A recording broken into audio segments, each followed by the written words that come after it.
Hello, survivors. Thank you for taking the time to listen to the story. If you haven't already done so, please subscribe to our channel. We appreciate it, and thank you in advance. Please leave the name of the city you're listening from in the comment section below. It helps us see our reach in the community. Let's start the story. 12 hours. That's all it took for 20 years of diplomatic service to become meaningless. I was sitting at my mahogany desk in the American Embassy in Beijing when the first reports trickled in. Just rumors at first, odd incidents in the city's outskirts, isolated violence, talk of some new virus, nothing we hadn't handled before. China had weathered SARS, bird flu, swine flu. As deputy chief of mission, I'd managed 3 different viral outbreaks during my posting. "Mr. Davis, you need to see this," my assistant May said, placing a tablet in front of me. The screen showed fragmented footage from a subway station in the Eastern District. Commuters fleeing, screaming. Transit police wrestling with someone on the ground. The video cut out as a splash of dark liquid hit the camera. "When was this?" I asked, already reaching for my phone. 20 minutes ago. It's all over Chinese social media despite censorship efforts." I buzzed the security office. "Tom, get Ambassador Wilson on the line. Then contact the foreign ministry. We need..." A second alert pinged on my computer. Then a third. Reports flooding in from different districts. My phone rang. The CDC liaison stationed at the embassy. "James, I'm getting bizarre medical reports," Dr. Ellis said, her voice tight. "Multiple hospitals reporting patients with extreme aggression, high fever, and bite wounds." My stomach dropped. Bite wounds? Human bite wounds. The patients who come in aggressive are attacking hospital staff. Could it be rabies? Bath salts? Some new street drug? I've never seen anything like the transmission rate. Whatever this is, it's spreading faster than anything in modern medical history. I looked out my window at the sprawling Beijing skyline, still peaceful in the amber glow of sunset. Hard to believe anything was wrong from up here on the 7th floor, but the mounting evidence suggested otherwise. Ambassador Wilson strode into my office, his tie loosened, expression grave. "The foreign ministry is stonewalling us," he said without preamble, "but I've got 3 other embassies reporting the same pattern. The Australian diplomat heard from hospital contacts that patients died, then reanimated. Reanimated? That's impossible? Tell that to the footage coming in." He turned my monitor toward him and pulled up a secure feed. The camera showed the entrance to Peking Union Medical Center, bodies on the ground, medical staff running, and figures, people who shouldn't be moving with those kinds of injuries, staggering after them with a lurching gait that made my skin crawl. "Jesus Christ," I whispered. "State Department is advising us to prepare for evacuation, but they want confirmation before sending extraction teams." Wilson's jaw tightened. "The Chinese government insists it's an isolated incident. Mass hysteria, they say. I'd worked with the Chinese government long enough to know when they were lying. This was different. This was fear." "What do we do?" I asked, already knowing the answer. "Activate the emergency protocols. Alert all American citizens in Beijing to shelter in place, and prepare the embassy for lockdown." By 8 p.m., the distant sound of sirens had become constant. The Chinese state media maintained silence. But social media, even with aggressive censoring, painted a horrifying picture. Videos of attacks, audio of screaming, posts cut off mid-sentence. I stood on the embassy roof with night binoculars, scanning the city. Smoke rose from at least a dozen locations.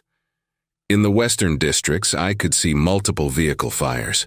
The distant pop of gunfire reached my ears. "They're shooting civilians," said Marine Sergeant Reynolds, who stood beside me. "Are you sure they're still civilians?" I asked quietly. He didn't answer. We both knew. My secure phone rang. "State Department. Davis here. James, it's Undersecretary Hammond. I'll be brief. The Chinese government has lost control of Beijing. Their military is implementing containment protocols, but it's too late. We've received reports that government officials have been evacuated from the city." "What about our extraction?" A pause. "Military flights are being prepared. But Beijing airspace is complicated right now. We're negotiating landing permissions. Translation: they weren't coming anytime soon. How long should we prepare to hold out? 48 to 72 hours, hopefully less. Maintain embassy security. Account for all staff. And James, we're getting similar reports from Shanghai, Guangzhou, and spreading outward. Whatever this is, it's not contained to Beijing. The line went dead. I turned to Reynolds. Secure the perimeter. Bring all Marines to full alert. We're on our own for at least 2 days. By midnight, the embassy had transformed into a fortress. Marines barricaded the gates with vehicles and makeshift barriers. Staff gathered essential supplies, preparing for an extended lockdown. The power grid was still functioning, but for how long? The streets outside filled with desperate people seeking refuge. Chinese citizens, foreigners, they pounded on our gates, pleading for safety. Embassy protocol was clear. In emergencies, we could admit American citizens and immediate family members only. Everyone else had to be turned away. I stood at the gate as a young Chinese woman pressed her infant daughter against the bars. "Please," she begged in English. "My husband is American. He works at Beijing Normal University. We were separated when the attacks began." Without documentation, I couldn't verify her claim, but the baby in her arms had hazel eyes that matched the photo of Professor Michael's daughter on his visa application. Protocol said no. Humanity said yes. "Let them in," I ordered. Reynolds hesitated. "Sir, that's Professor Michael's family. Let them in." More people surged forward, hoping for the same exception. The Marines held them back, faces grim beneath their helmets. "I'm sorry," I shouted over the crowd. "We can only take American citizens. Contact your embassies, please." But we all knew the other embassies were doing exactly what we were, battening down the hatches, protecting their own. The crowd's desperation turned to anger. Someone threw a bottle that shattered against the gate. Another picked up a metal pipe. "Inside now," Reynolds ordered, pulling me back as his team sealed the gate. From my office window, I watched the crowd grow more frenzied. Then something far worse happened. A disturbance rippled through the masses, people screaming, running. Into the crowd staggered several figures, their movements disjointed yet purposeful. One lunged at a man in a business suit, tearing into his neck with terrible efficiency. The crowd scattered in terror, but it was too late for many of them. The infected, I couldn't call them anything else, attacked with relentless vigor, and each victim became a new attacker within minutes. I turned away, nausea rising in my throat. 20 years of diplomatic service had taught me how to navigate political crises, territorial disputes, even terrorist threats. Nothing had prepared me for this. My secure line rang again. "Hammond." "Extraction is delayed indefinitely," he said without preamble. "Beijing airspace is closed. The Chinese military has established a quarantine zone around the entire city." "You're abandoning us?" I couldn't keep the disbelief from my voice. "No, we're working on alternatives. But you need to know, this outbreak is appearing in multiple locations globally. Initial reports suggest it originated in a research facility outside Beijing, but we're getting similar situations in Tokyo, Seoul, Manila." I sank into my chair. How is that possible? How is simultaneous outbreaks? We don't know yet. International travel, maybe. Deliberate agents. The WHO is overwhelmed. For now, maintain embassy security at all costs. We'll contact you when we have extraction plans. I returned to the embassy's security center. The external cameras showed the street in front of our compound. The crowd had dispersed, replaced by the infected who wandered aimlessly or feasted on the fallen. One looked directly at our camera, a middle-aged woman in a torn business suit, her mouth dark with blood, eyes vacant, yet somehow alert. She sniffed the air, then turned toward our gate. "They can smell us," Reynolds said quietly. "How many Marines do we have?" 15, sir, and about 40 staff members plus the 5 civilians we admitted. Not enough if the infected breached our perimeter. The embassy wasn't designed to withstand a siege. Set up watches, 4-hour rotations, minimum lighting to avoid drawing attention. And no noise. Reynolds nodded, then hesitated. Sir, about the infected, headshots seem to be the only thing that stops them permanently. I looked at him sharply. You've engaged? 2 tried climbing the west wall. Bullets to the chest slowed them down, but they kept coming. Only headshots put them down for good. Just like the movies. The absurdity would have made me laugh if the situation wasn't so dire. Do what you have to do, Sergeant. At 3 a.m., I was jolted awake by shouting from the lower floors. Security breach! We have a breach! I rushed from my office where I'd been napping, gun drawn.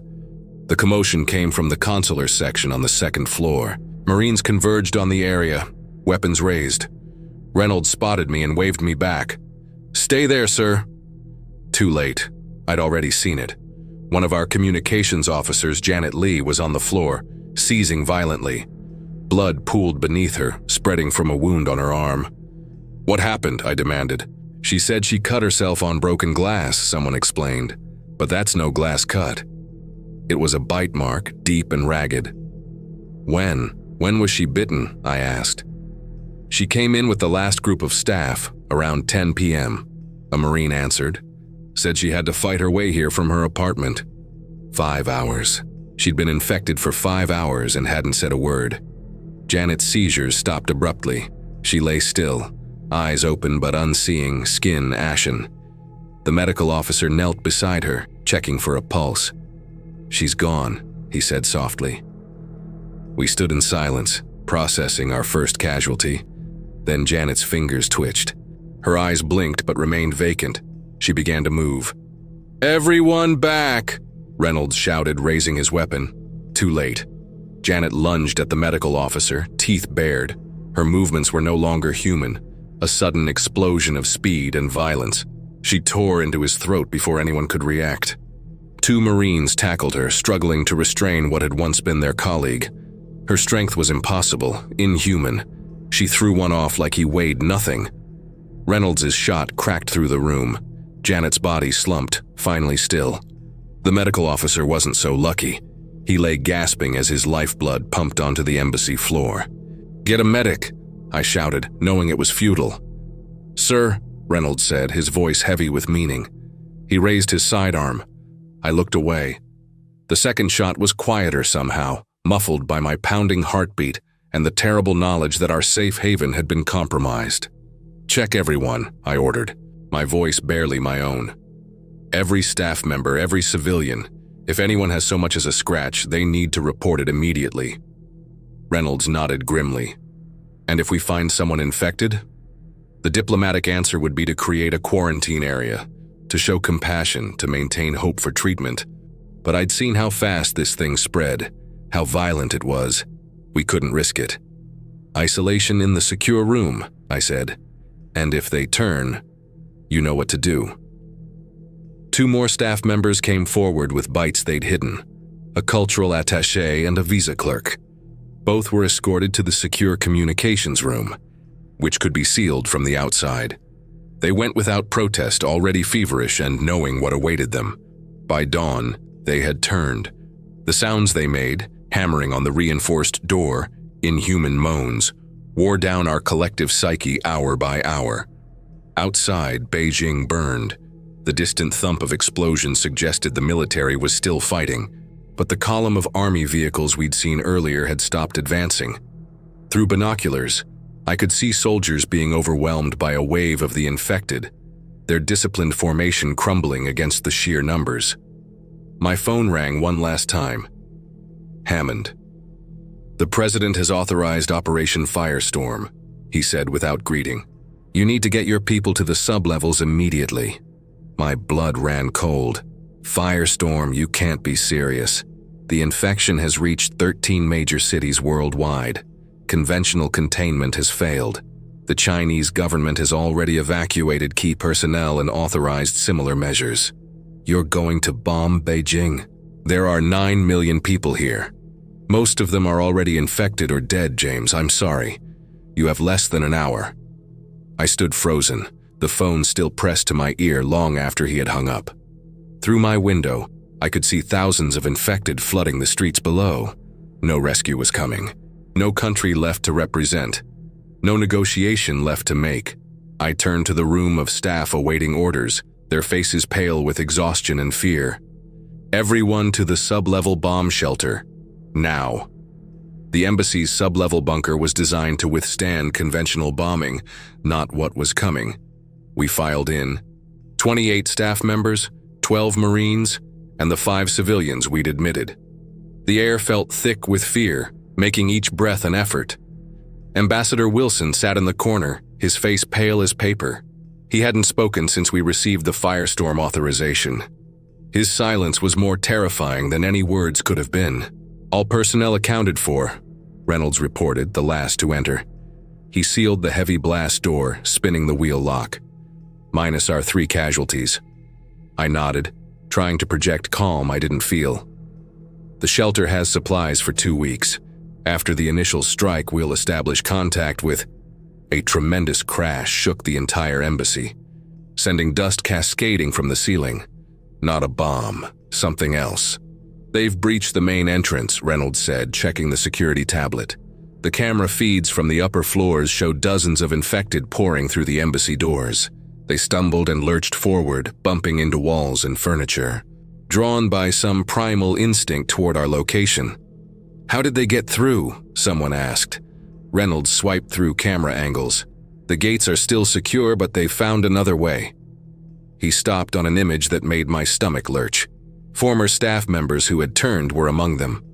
Not leading, they had no capacity for that, but wandering through familiar hallways by sheer chance. The basement access tunnel, I realized aloud. Our emergency exit route, a maintenance tunnel leading from the embassy to a discreet exit point 3 blocks away. It was supposed to be our escape route in case of civil unrest. Now, it was a direct channel into our sanctuary. Another crash, closer this time. They were in the building's lower levels. They'll be here in minutes, Reynolds said. This shelter wasn't designed to withstand a concentrated assault. The blast door was solid steel, but the ventilation system was vulnerable. The whole shelter could be compromised. Ambassador Wilson finally spoke, his voice hollow. We need to move. Move where? Someone asked hysterically. There's nowhere to go. The evacuation ship, Wilson said, his eyes meeting mine. At Tianjin port. I understood immediately. As the situation deteriorated across Beijing, an emergency evacuation vessel had been positioned at the port city of Tianjin, roughly 120 kilometers away. Its existence was classified, known only to senior embassy staff. The ship was waiting for diplomatic personnel and American citizens, but only until the military strikes began. That's 2 hours by road under normal conditions, I said. And our only chance of getting out alive, Wilson replied. If we're going to survive Operation Firestorm, we need to be on that ship when it departs. Reynolds checked his watch. We have 40 minutes before the strikes begin. A heavy thud against the blast door punctuated his words. Then another. Metal groaned as something pounded with mindless force. They're here, Reynolds said, unnecessarily. The ventilation grate across the room burst inward with a metallic screech. Grasping hands reached through, followed by a head. Janet Lee, somehow still moving despite the bullet hole in her skull. The infection was keeping her animated beyond what should have been possible.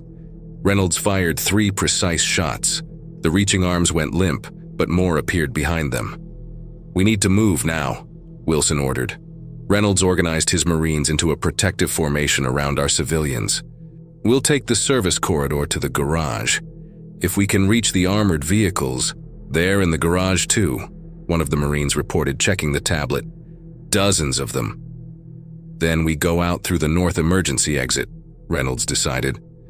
It's farthest from the main breach. The pounding on the blast door intensified. The metal was beginning to buckle, not from any intelligent effort, but from the sheer weight of bodies pressing against it without feeling pain or fatigue. Everyone grab emergency packs, I ordered, distributing the pre-prepared backpacks containing water, energy bars, first aid supplies, and basic survival gear. Stay together. Follow the Marines' instructions.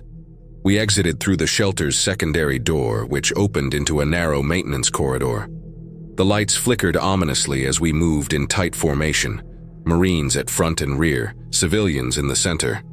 The embassy's lower level had become a maze of shadows, each corner potentially hiding death. The sounds of the infected filled the corridors, guttural moans, wet smacking of teeth, shuffling feet dragging across floor tiles. Beneath it all, the persistent pounding against the blast door continued. We reached the north exit, a steel door leading to a small courtyard. Reynolds peered through the reinforced window, then quickly pulled back. "The courtyard's full of them," he reported. "At least 30. "Options?" Wilson asked. Reynolds conferred with his team. "We fight through to the armored vehicles or take our chances on foot. Either way, we'll need to cut through those infected." "Vehicles," Wilson decided. "If we can reach Tianjin port, we might survive this." Reynolds nodded. "We'll create a corridor. Stay tight, protect the civilians." He turned to his Marines. "Controlled fire, headshots only. Conserve ammunition." They took positions flanking the door. On Reynolds' count, they burst into the courtyard, firing with precision that came from years of training. The infected dropped in the first wave of gunfire, but more stumbled forward, drawn by the noise. "Move!" Reynolds shouted. We rushed into the courtyard, staying in tight formation. The October air hit my lungs like ice after the stuffy confines of the shelter. Beijing's skyline was visible beyond the embassy walls, or what remained of it. Plumes of black smoke rose from dozens of buildings. Several skyscrapers had collapsed, their steel skeletons jutting like broken bones against the blood-red sunset. A commercial airliner listed in the sky, its engines trailing fire. As we watched in horror, it plummeted behind the jagged horizon of buildings. The ground shook with the impact, followed by a fireball that illuminated the toxic cloud cover. "God help us," someone whispered. The infected converged from all sides, drawn blindly by our movement, our gunfire, our scent. They staggered forward with no strategy or coordination, each one acting on pure instinct, yet their sheer numbers created the illusion of a deliberate assault.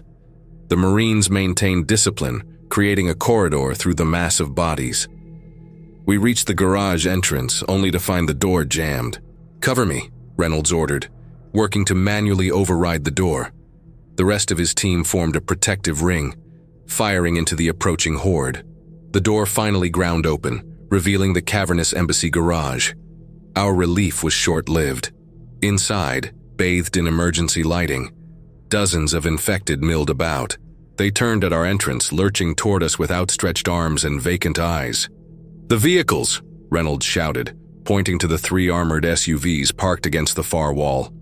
We ran, the Marines laying down covering fire. I helped an elderly visa clerk who was struggling to keep pace. Ambassador Wilson grabbed the keys from a lockbox near the entrance, tossing a set to Reynolds and keeping one for himself. "Davis, with me," Wilson called. We reached the vehicles just as the infected closed in. I dove into the passenger seat of Wilson's SUV, slamming the door as hands clawed at the window. The reinforced glass held, but the sight of their faces pressed against it, eyes vacant, jaws snapping mechanically, would be burned into my memory forever. Wilson gunned the engine. The other 2 vehicles roared to life beside us. The infected pressed around us, slapping at the metal, some falling beneath the wheels. "Hold on," Wilson warned, then accelerated directly into the mass of bodies. The heavy SUV plowed through them, the impact jarring my teeth. We smashed through the garage door onto the embassy's service road, the other vehicles close behind. Outside the embassy gates, Beijing had become a vision of hell. The streets teemed with infected, not dozens or hundreds, but thousands. They wandered aimlessly until something drew their attention, then moved toward it with the blind persistence of insects to a flame. The setting sun cast long shadows that made their staggering forms even more monstrous. "My God," Wilson breathed. "There must be millions of them." Beijing's population of over 20 million had become a seething mass of infection. Those who hadn't turned were likely dead or hiding. I thought of all the people we'd been forced to turn away from the embassy gates. Had any of them survived? Wilson steered onto Chang'an Avenue, the massive street that bisected central Beijing. Under normal circumstances, it would have been clogged with traffic. Now it was a graveyard of abandoned vehicles, some still containing their transformed occupants who clawed at windows as we passed. The infected noticed our movement. They turned toward us, abandoning whatever had previously captured their attention. Soon, hundreds were staggering after our vehicles, drawn by the noise and motion. "We need to get off this main road," I said, watching more joining the crowd behind us. "We're drawing too many of them." Wilson nodded grimly, turning onto a narrower street. The other SUVs followed, their headlights illuminating the growing darkness. Night was falling, bringing new terrors with it. Our radios crackled to life, Reynolds coordinating between vehicles. "Be advised, roadblock ahead, military checkpoint." We slowed, approaching carefully. The checkpoint had been abandoned, but signs of a last stand were everywhere. Military vehicles positioned as barriers, bullet casings littering the ground, and bodies, soldiers who had died at their posts, now wandering aimlessly among the barricades. "Can we get through?" Wilson asked over the radio. "Negative," came Reynolds' reply. "Too many vehicles blocking the road. We need to find another route." Wilson checked the GPS. "Alternative route through Dongcheng District. It's longer but might be clearer." As we turned around, a deafening explosion rocked the ground. 2 blocks away, a gas main had ruptured, sending a pillar of fire into the darkening sky. The flames illuminated the streets, revealing the true scale of what we faced. The infected were everywhere. They filled every street, every alley, every open space, an endless mass of bodies stretching to the horizon, some freshly turned, still wearing the remnants of business attire or school uniforms, others more decayed, their clothes torn and bloodied. All staggered forward without purpose until stimulated by noise, movement, or the scent of the living. "There's no way through this," Wilson said, his voice hollow. "No matter which route we take." Another explosion, closer this time. The shock wave rocked our vehicle. Through the windshield, we saw a high-rise apartment building collapse, sending a cloud of dust and debris into the air. The infected below were crushed by falling concrete, but the thousands behind them simply stumbled around the obstacle, unaware of those pulverized beneath the rubble.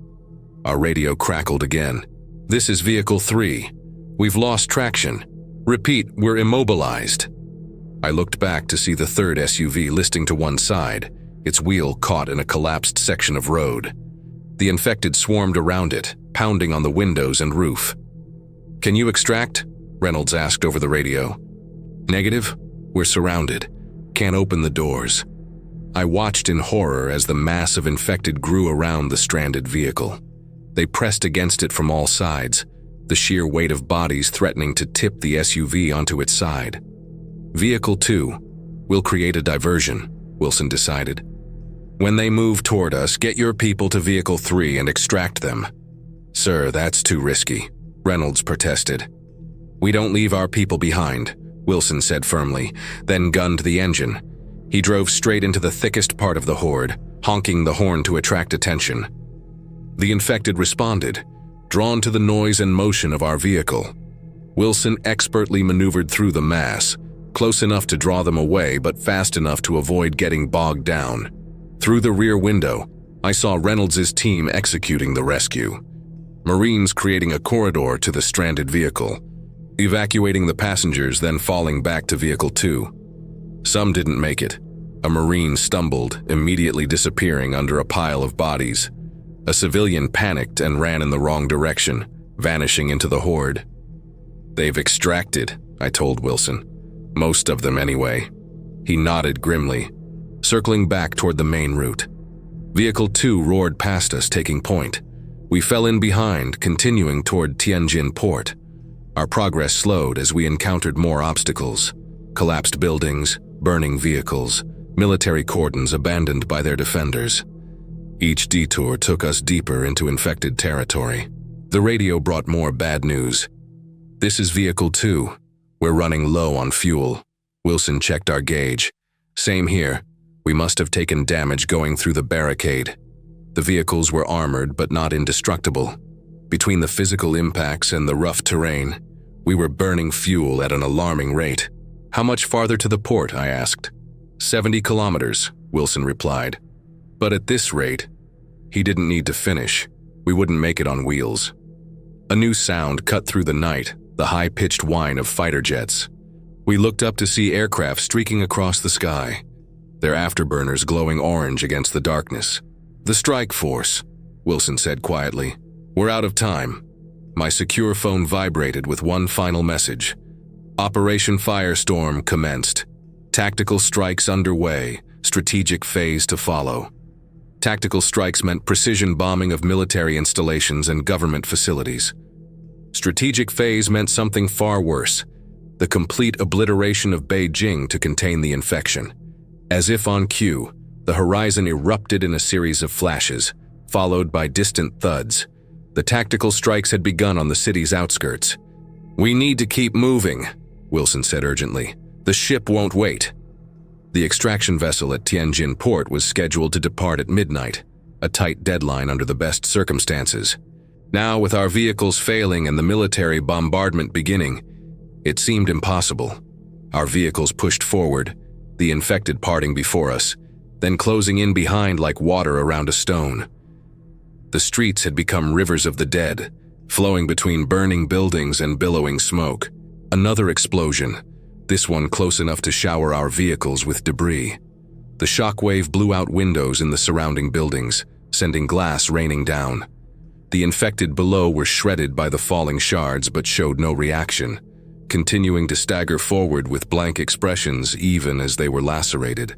"Vehicle 2, we're hit," Reynolds reported, his voice tight. "We're losing pressure in the rear tires." Wilson looked at me, his expression grim. We both knew what that meant. Vehicle 2 would slow, eventually stop, and when it did, "We need to condense," Wilson decided. "Everyone in one vehicle." We pulled alongside Vehicle 2. The transfer was chaotic, Marines providing cover fire as civilians scrambled from one vehicle to the other. Reynolds was the last to board, diving into our overcrowded SUV as the infected closed in. "Go!" he shouted. Wilson floored the accelerator. Our overloaded vehicle struggled, the engine whining in protest. We lurched forward, leaving Vehicle 2 behind to be engulfed by the horde. "How many did we lose?" I asked quietly. Reynolds shook his head. "Too many." Our progress slowed to a crawl. The extra weight strained the engine, and the damaged fuel system leaked precious gas. The needle on the gauge dropped steadily toward empty. Another series of explosions lit up the night sky. The tactical strikes were moving inward, methodically destroying the city block by block. The infected seemed drawn to the explosions, stumbling toward each new blast. 20 kilometers to the edge of the city, Wilson announced, checking the GPS. The radio crackled with a new message, not from our team but on the emergency frequency. "To any survivors in central Beijing, evacuate immediately. Repeat, evacuate central Beijing. Strategic strikes commencing in 15 minutes. Reynolds met my gaze, his eyes filled with grim understanding.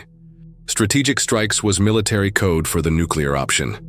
In 15 minutes, Beijing would be vaporized. "We're not going to make it," someone whispered from the back seat.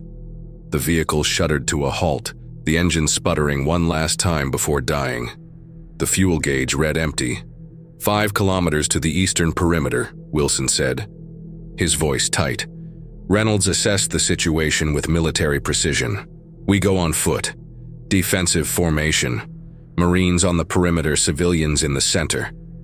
"Against that?" someone protested, pointing at the mass of infected surrounding us. "We have no choice," I said firmly. "We stay here, we die for certain." No one argued with that logic. Reynolds distributed the remaining weapons. "Ammunition conservation is critical. Shoot only when absolutely necessary. Headshots only." We prepared to exit the vehicle, 23 souls against an ocean of the dead, with only 5 kilometers between us and potential safety. Wilson took a moment to address the group. "When we move as one unit. No hesitation, no stopping for anyone who falls behind." The sky lit up again, another tactical strike, this one close enough to feel the heat. The infected surrounding our vehicle reacted to the explosion, many stumbling toward the blast. It created a momentary thinning in their ranks. "Now," Reynolds ordered. We burst from the vehicle in formation, Marines leading the way. The momentary advantage of surprise allowed us to cover 50 yards before the infected noticed us among them. Then they turned, thousands of them, mouths gaping, arms outstretched. The Marines fired with disciplined precision, creating a narrow corridor through the mass. We ran, staying tight, stepping over fallen bodies. The infected closed in from all sides, hands grasping, teeth snapping. I helped an older communications officer who stumbled, pulling her back into formation. Ahead, I could see the Eastern District buildings, factories and warehouses, not as densely populated as the central city.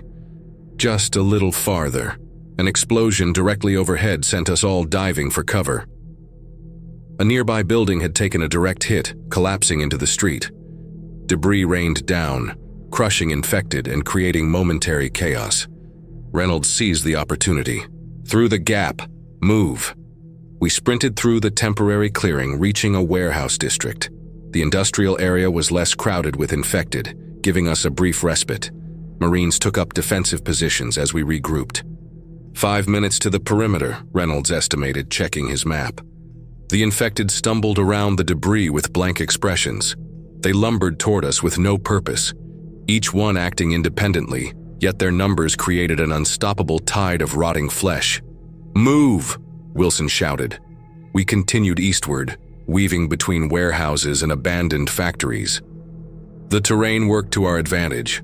Narrow alleys limited the number of infected that could approach at once, allowing our Marines to conserve ammunition. We reached the perimeter fence, a 10-foot chain-link barrier topped with barbed wire. Beyond it lay open countryside, and somewhere beyond that, Tianjin port with our evacuation ship. Reynolds organized the Marines to create a defensive position, while 2 of his team worked on the fence. The infected were closing in from all sides, drawn by our movement and the sound of the fence-cutting tools. A section of fence fell away, creating an exit. We began filtering through, Marines maintaining a perimeter, civilians rushing to safety. I was halfway through when my secure phone vibrated one last time. The message was brief. Strategic strikes launching. May God have mercy. We were out of time. The nuclear strike was imminent. "Reynolds," I shouted. "We need to move. Now." He nodded, pulling back his defensive line. The Marines retreated through the fence opening, firing to keep the infected at bay just long enough to escape. We ran across open ground, putting distance between ourselves and the city. A military truck appeared on the horizon, headlights cutting through the night. It approached rapidly, then slowed as it reached us. A soldier leaned out of the passenger window. "American Embassy personnel?" he asked in accented English. Wilson stepped forward. "Yes. We need transport to Tianjin port. Extraction vessel." The soldier shook his head. "Port was overrun 6 hours ago. The ship departed early under direct orders. The news hit like a physical blow. Our last hope of escape, gone." "Where are you headed?" I asked desperately. "Military airfield 30 kilometers east. Last transports leaving within the hour." We piled into the back of the truck, crammed together like refugees. Through the canvas flap at the rear, I watched Beijing shrinking in the distance, the city where I'd spent the last 3 years of my diplomatic career, now reduced to a burning graveyard. The night sky flashed with intense light, brighter than day, brighter than anything I'd ever seen. The strategic strike, the nuclear option. "Get down!" Reynolds shouted. We pressed ourselves against the truck bed as the shockwave hit. The vehicle swerved wildly, the driver fighting to maintain control. Through the rear flap, I watched the nuclear fireball consuming the city, vaporizing everything in its path. "My God," Wilson whispered beside me. "They actually did it." The soldier in the passenger seat turned to face us. Not just Beijing, Shanghai, Guangzhou, Chongqing, all major population centers. The infection spread too fast to contain conventionally. "What about other countries?" I asked. "How far has it spread?" The soldier's expression was grim. "Japan reported outbreaks in Tokyo and Osaka, South Korea, Taiwan, Vietnam, all implementing containment protocols. Australia closed its borders. Russia sealed its eastern territories. And America? Wilson asked, the question we all dreaded. Multiple outbreak sites reported on both coasts. Military mobilized under FEMA direction. President addressed the nation 6 hours ago, declaring a state of emergency. So it had already crossed the Pacific. The infection that had reduced Beijing to a nuclear wasteland was already spreading through American cities. The truck bounced along countryside roads, putting distance between us and the nuclear devastation behind. But there was no real escape, not anymore. The world as we knew it was ending, collapsing into chaos one bite at a time. I had spent my career in diplomacy, believing in humanity's capacity to solve its problems through dialogue and cooperation. Now I understood how fragile those principles were, how quickly they crumbled when faced with primal terror. As the truck raced toward an airfield that might already be overrun, I watched the mushroom cloud rising over what had once been Beijing. 20 million souls reduced to ash in an instant, and somewhere in America, the same horror was unfolding. No amount of diplomatic training could have prepared me for this. No negotiations could have prevented it. The last diplomat had failed.